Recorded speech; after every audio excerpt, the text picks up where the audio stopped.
안녕하십니까. 뉴스투데이 강원입니다.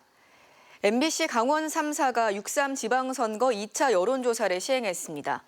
이번에는 정당 지지도입니다. 어느 정당을 지지하는지 물었더니 절반 이상이 더불어민주당이라고 답했고 국민의힘은 31.6%로 나타났습니다. 김인성 기자의 보도입니다. 어느 정당을 지지하거나 약간이라도 더 호감을 느끼냐고 물었습니다. 더불어민주당이 51.6%로 절반 이상의 답을 얻었고 국민의힘은 31.6%의 지지율을 받았습니다. 이어 조국혁신당 2.7%, 개혁신당 1.7%, 진보당 1.2% 순으로 나타났습니다. 더불어민주당과 국민의힘 사이의 격차는 20.0%포인트. 지난 2월에 있었던 MBC 강원 3사의 1차 여론조사 당시 더불어민주당 43.3%, 국민의힘 37.2%와 비교하면 더불어민주당은 8.3%포인트 올랐고 국민의힘은 5.6%포인트 낮아지면서 격차가 6.1%포인트에서 20.0%포인트로 크게 벌어졌습니다. 정당 지지도를 지역별로 살펴봤더니 더불어민주당은 원주시에서 57.4%로 가장 높고 철원, 화천, 양구, 인제, 홍천 권역에서 54.2%로 두 번째로 높았던 반면 속초, 동해, 삼척, 고성, 양양의 동해안에서는 44.1%로 가장 낮았습니다. 국민의힘은 속초, 동해, 삼척, 고성, 양양의 동해안에서 35.7%로 가장 높았고 횡성, 평창, 영월, 정선, 태백 권역에서 34.5%로 두 번째로 높았던 반면 원주시 27.1%, 춘천시 29.3%로 낮았습니다. 강릉의 정당 지지율은 더불어민주당 48.6%, 국민의힘은 32.6%였습니다. 정당 지지도를 연령별로 살펴봤더니 더불어민주당은 40대 66.6%, 50대 65.0%로 가장 높은 지지를 받는 등 10대부터 60대까지 대부분의 연령층에서 국민의힘을 앞섰습니다. 반면 국민의힘은 70세 이상에서 49.9%로 36.3%의 더불어민주당을 앞섰습니다. 이번 6.3 지방선거에서 투표 의향이 있느냐는 질문에는 87%가 투표할 생각이다, 11.5%가 투표하지 않을 생각이다, 1.5%가 잘 모르겠다고 답했습니다. 특히 철원, 화천, 양구, 인제, 홍천 권역에서 반드시 또는 가급적 투표하겠다는 응답률이 92.0%로 가장 높았고 가장 낮은 강릉시도 83.3%에 달했습니다. 이에 따라 이번 6.3 지방선거에서는 강원도 투표율이 상당히 높을 것이란 전망이 나오고 있습니다. MBC 뉴스 김인성입니다. 이어서 이번 여론조사를 통한 선거 판세를 보도해드립니다. 지난 2월 조사 때와 비교해 영동 권역을 중심으로 보수층 결집 움직임이 나타나는가 하면 이번 선거가 중앙정부를 평가하는 선거가 될 가능성이 높다는 분석이 나왔습니다. 이송미 기자의 보도입니다. 정당 지지도 흐름은 후보자별 지지도 조사 결과에서도 드러납니다.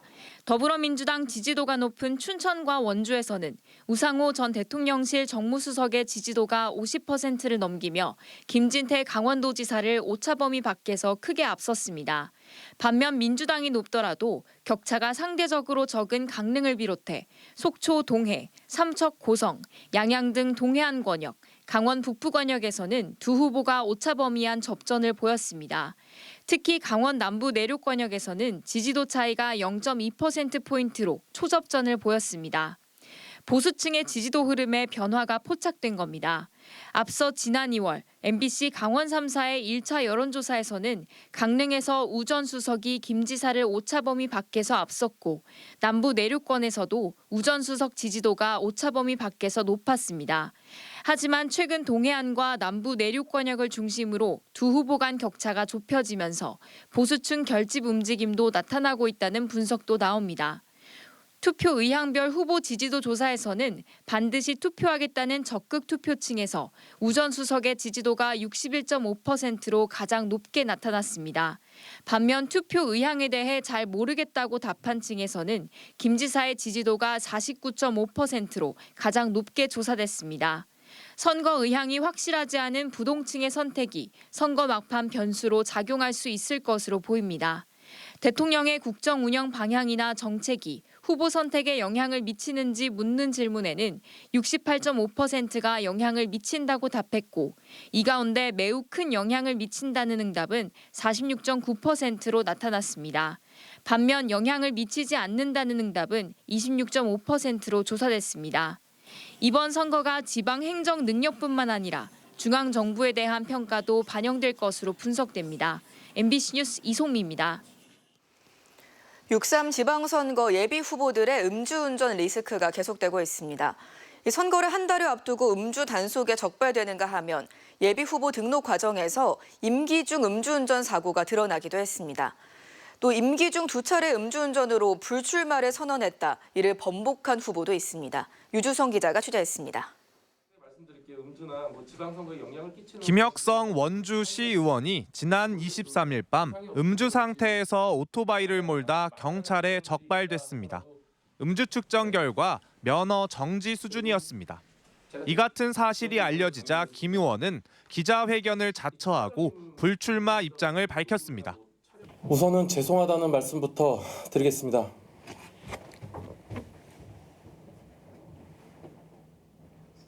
이번 6.3 지방선거에 불출마를 선언합니다. 바보 같은 실수를 했고 실망을 끼쳤습니다. 음주운전의 책임을 지고 도의원 출마 계획을 접은 겁니다.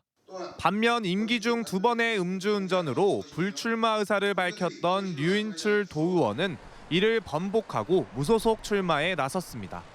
원주 지역구 도의원 예비 후보로 등록한 류 의원은 지난 2024년과 2025년에 음주운전으로 적발돼 도의회에서 공개 사과를 하고 30일 출석 정지 처분을 받은 바 있습니다. 불출마 선언 번복에 대해 류 의원은 지역 주민들의 요구가 있었다면서 앞선 불출마 선언은 영월 군수 선거 출마에 대한 것이었다고 해명했습니다. 어르신들이 뭐 하도 나오라고 나도 3월달까지 생각도 안 하고 있었는데 그래서 뭐 갑자기 준비하게 됐어요. 임기 중 일어난 음주운전 사고가 6.3 지방선거를 앞두고 뒤늦게 드러난 경우도 있습니다. 강릉 지역구 김용래 도의원은 예비후보 등록 과정에서 전과가 공개됐는데 임기 중인 2023년 4월 강릉에서 술을 마시고 차를 몰다 다른 차를 들이받아 벌금 400만 원의 처분을 받은 사실이 드러났습니다. 이와 관련해 김 의원은 지난 일에 반성하고 있다면서 당에 소명했고 공천관리위원회에서 숙고하여 공천을 줬다고 해명하면서 출마 강행 의지를 드러냈습니다. 한편 예비 후보자의 가족이 음주운전에 적발되면서 곤욕을 치른 경우도 있습니다. 구자열 원주시장 예비 후보의 아들이 이달 초 춘천에서 면허 정지 수준의 음주 상태에서 운전을 하다 적발됐습니다. 이와 관련해 구 예비 후보는 가족의 잘못이라도 가볍게 여기지도 감싸지도 않겠다면서 같은 실수가 없도록 가족 차원에서 잘 관리하겠다는 입장을 밝혔습니다. MBC 뉴스 유주성입니다.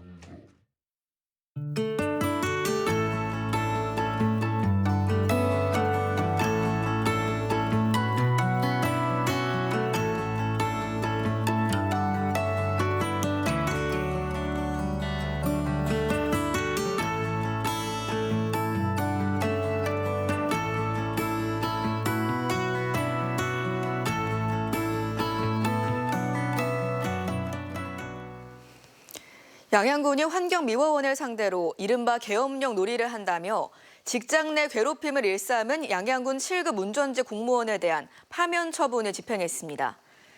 해당 공무원에 대한 관리감독 책임 소홀 등의 이유로 관리자급 공무원 2명에 대해 내린 불문 경고 결정도 함께 집행했습니다. 불문 경고는 경진개인 견책보다 낮은 수위로 승진 제한 등 인사상 불이익은 없지만 훈장이나 표창 제한을 받습니다.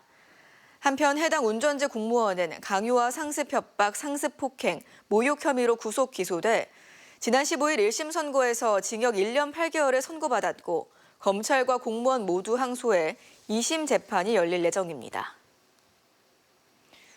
원주 아카데미 극장을 지키다 원주시로부터 고발당하는 시민들의 무죄가 확정된 것과 관련해 원광수 원주시장이 고발에는 문제가 없다는 입장을 밝히면서 시민들이 원 시장을 규탄하고 나섰습니다.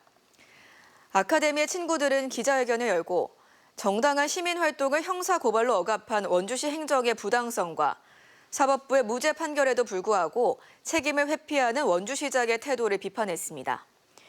이들은 법원 판결로 시민을 보호해야 할 공권력이 오히려 시민을 탄압해 민주주의를 훼손한 사실이 적나라하게 드러났다며 원주시의 책임 있는 사과를 촉구했습니다. 춘천경찰서가 경범죄처벌법상 불안감 조성 혐의로 도내 고등학교 교사로 재직 중인 29세 남성을 조사 중이라고 밝혔습니다. 이 남성은 그제 오후 7시 32분쯤 춘천시 효자동 강원대 인근 거리에서 술에 취해 소리를 지르고 행인들에게 시비를 건 혐의를 받고 있습니다. 또 출동한 경찰관이 신원을 물었지만 거절하고 욕설까지 한 것으로 조사됐습니다. 경찰은 남성을 현행범 체포했다가 석방하고 정확한 경위를 조사하고 있습니다. 강원도가 철원과 강릉, 고성, 양양 4개 시군에 농촌활력 촉진지구 5곳을 추가 지정했습니다. 이번에 추가 지정된 촉진지구는 총 23헥타르 규모입니다. 이곳에는 주민 복합시설과 도서관 등 생활 인프라가 확충되고 자연과 동물이 공존하는 체험 공간이 조성됩니다. 강원도는 농업진흥지역이 더 이상 규제의 상징이 아니라 농촌의 미래 성장 동력이자 주민 소득의 마중물이 될 수 있도록 신속하고 과감하게 추진하겠다고 밝혔습니다. 원주시가 내년 5월에 열릴 예정인 제23회 대한민국 청소년 박람회 개최지로 최종 선정됐습니다. 청소년 박람회는 2005년부터 매년 5월 열리고 있으며 청소년 관련 콘텐츠를 한자리에서 만날 수 있는 전국 단위의 종합 행사로 강원도에서 열리는 건 이번이 처음입니다. 원주시는 성평등 가족부 강원도와 함께 박람회를 공동 주최하며 오는 5월 28일부터 30일까지 여수에서 열리는 제22회 대한민국 청소년 박람회에 참가해 차기 대회기를 인수하고 성공 개최를 다짐할 계획입니다. 2026 강릉 단오제 영산홍 챌린지가 다음 달 25일까지 열립니다. 강릉 단오제 주제가로 여겨지는 영산홍가는 성산면 주민들이 대관령 국사 성황을 맞이하며 횃불을 들고 부르던 노래로 강릉 단오제 위원회 홈페이지에서 음원과 신청서를 받을 수 있습니다. 챌린지 참가는 노래와 춤, 연주, 편곡, 영상 제작 등 장르 제한 없이 가능하며 일반부 학생부 외에 AI 콘텐츠 부문이 신설돼 AI만으로도 제작된 작품도 접수합니다. 한편 2026 강릉 단오제 본 행사는 오는 6월 15일부터 22일까지 강릉 남대천 행사장에서 열립니다. 강원도 소방본부가 재난 현장의 통신 사각지대를 해소하기 위해 전국 최초로 저궤도 위성 기반 소방 비상통신망을 시범 운영합니다. 지상으로부터 550km 높이에 위치한 저궤도 위성과 소방 지휘차에 설치된 극초단파 무선 통신망을 연결해서 산불이나 집중호우 등으로 지상 기지국이 망가진 극한 상황에서도 중단 없이 지휘 통신 체계를 유지할 수 있습니다. 시범 운영은 원주를 시작으로 삼척과 고성, 양구 소방서로 확대됩니다. 청정 홍천의 산나물을 만날 수 있는 제8회 홍천 산나물 축제가 오는 5월 1일부터 3일 동안 도시산림공원 토리숲에서 열립니다.